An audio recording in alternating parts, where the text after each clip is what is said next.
beings visiting are multidimensional. It is not merely that we're being visited by guys from other planets. It isn't merely that we're being visited by guys from other star systems. Nor is it just the fact that people are dropping in from other galaxies. That's a given, and that's true, and all of the above. When I retired in '76, the Army at the time had just learned that, my God, we're being visited by guys who are popping through portals from other dimensions. Now, if you think that didn't blow their minds, and this was in '76, and that's when I retired from the Army. But that's not the story. They're not visitors. They've been here from the very beginning. So I hate the word alien. Many of them have been on this planet before we were here. So the term alien doesn't apply. They've been here from the very beginning. And they're here in mass. There are facilities on this planet where they are all over the damn place.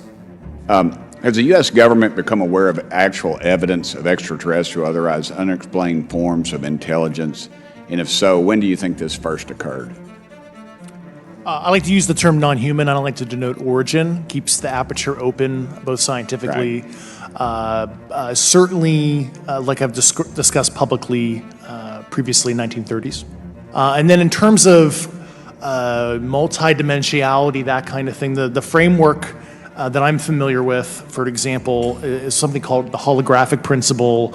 It derives itself from general relativity and quantum mechanics, and that is, if you want to imagine a 3D object such as yourself casting a shadow onto a 2D surface, that's the holographic principle. So you can be projected, quasi-projected from higher dimensional space to lower dimensional. It's a scientific trope that you can actually cross. When it's still light, but it's not bright light, and that spectrum, you'll see an object more easily. Okay. But I think it has to do with, I don't think it has to do with the actual innate occurrence.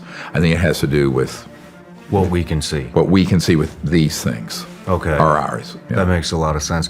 When you're talking transdimensional, how do I even ask this? When we're talking other dimensions, what does that mean?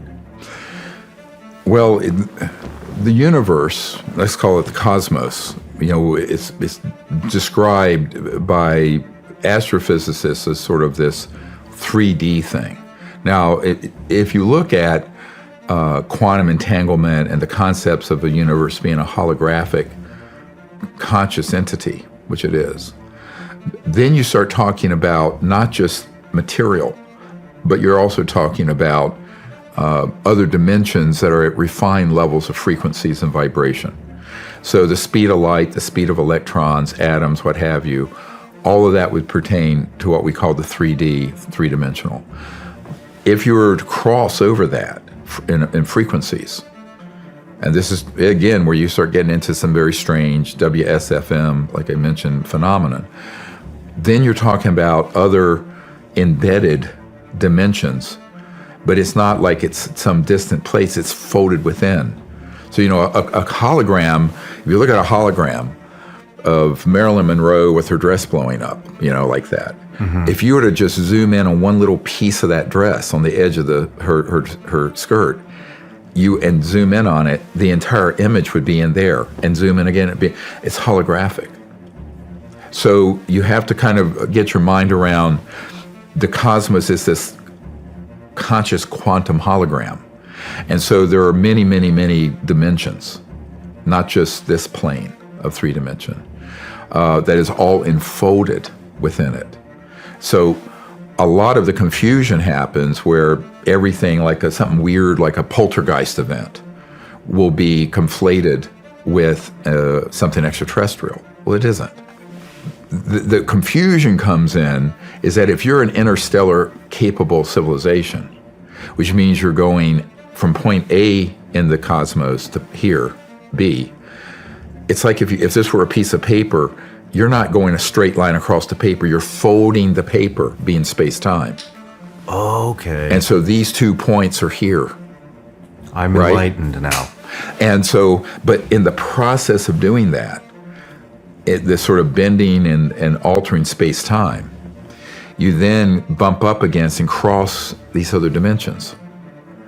And this is sort of the intersection between what some people call metaphysics and physics, or the conscious worlds and the worlds of light, if you will, the mystics would call astral, and extraterrestrial technologies. And it's a very interesting intersection.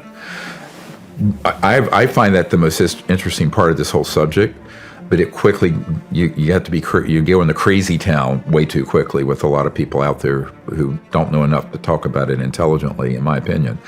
And this is why Ben Rich, who is the head of the Lockheed Skunk Works, said, and I have 3 people who were there when he said it at a lecture, UCLA, School of Engineering.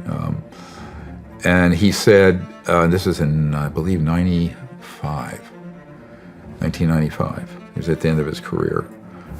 And he had taken Kelly Johnson's place, who was founded the Skunk Works, the Lockheed Skunk Works, a U-2 spy plane, all that. And he said, someone asked, how would these extraterrestrial civilizations communicate? And he said, every point in space and time is connected to every other point in space and time, in real time, instantly. And that's how they're doing it, and it's through consciousness, through mind. And of course, everybody there was like, these are nuclear engineers and whatnot, and they're going, what, WTF? But, that's true. So there's a 10-year gap. And he made a few funny comments about the aurora and things like that. But he intimated there was a lot of other stuff going on that he could not talk about. He ended his talk with a slide of a black disc zipping off into outer space. And he ended it with these words: "We now have the technology to take ET home." And the entire place broke up laughing. Tom and I just looked at each other. Did he really just say that? And are these people really not getting that what he's saying is real? And so we just kind of let it go. There was a polite Q&A session, and then the meeting ended. Well, about 20, 25 of us gathered up around him for a secondary, post Q&A like most speakers have. And it was very polite at first, people just asking questions about his career and things. Finally, one lady said, how does this getting ET home work? And he looks at her and he says, well, talks a little bit more. He's trying to ignore her kind of thing. So someone else asked the same question. So finally he said, let me ask you a question. Do you think it's possible to travel to the stars? He asked this of a particular engineer who had asked him a question about his career. And the engineer said, well, I don't know. It just took a long time to get there. He said, no, it wouldn't. We found an error in the equations, and we now know how to travel to the stars. And it won't take us a lifetime to do it. So, oh, that's pretty cool. So we started asking some more questions, right? And he just kind of dribbled out a little bit more information about this. He went on to describe a lot of different things about his career, about how this works. He didn't say what the equations were. I'm assuming they're Maxwell's equations. I did specifically ask that question.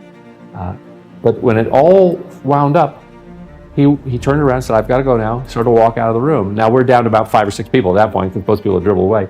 I followed him through the room, and I said, Mr. Rich. And he turned around and looked at me like, who are you? And I said, I have a real interest in propulsion you're talking about that gets us to the stars. I said, can you tell me how it works? And he looks at me like, who are you again? And he said, well, let me ask you a question. How does ESP work? It just threw me back. I wasn't expecting a question. I was expecting him to just say something. And he said, I said, I don't know, all points in space and time are connected? He said, that's how it works. Turned around, walked away.